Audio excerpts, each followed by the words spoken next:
I truly hate to be negative, but I fear Francis Ford Coppola, for whom I have great respect as a director, has tried too hard to make a work of art with this film. It seems to me that in making Megalopolis, Mr. Coppola has sacrificed clarity, substance and engagement for style, symbolism and indulgence.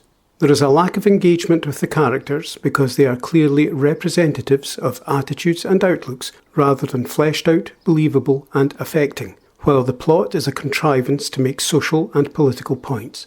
The characters are tools in a mechanism created by Mr. Coppola to say something about American society, politics, ambition and family, but also to show how clever and artistic he is. At its core, I think this is probably a good story regarding the condemnation and demise of a society built on money-making corruption and the ever-increasing gap between the very wealthy, or haves, and the poor, or have-nots. However, that is buried along with clarity, somewhere beneath the mass of unpursued plot threads, the myriad of inconsistent or underdeveloped characters who make occasional appearances, pass comment and move on, bloated set pieces and clunky, forced dialogue, which, in places, seems to aspire to Shakespearean tones.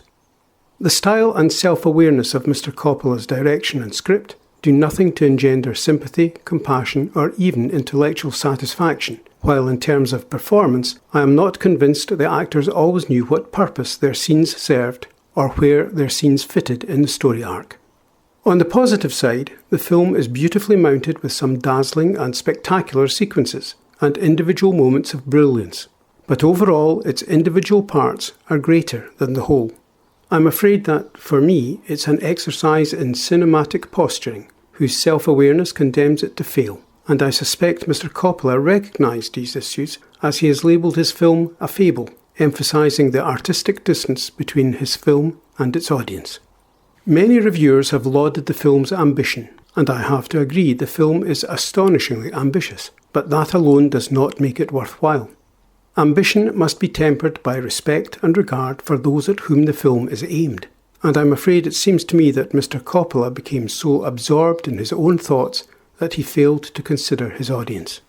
The Godfather films and Apocalypse Now worked, along with many other Francis Ford Coppola films, because of the fundamental humanity of the characters and the effort to produce a coherent, well-developed and natural plot which suggested respect for the audience and recognition of the need to involve it, rather than patronise it, as is the case with this artificial and rather contrived effort.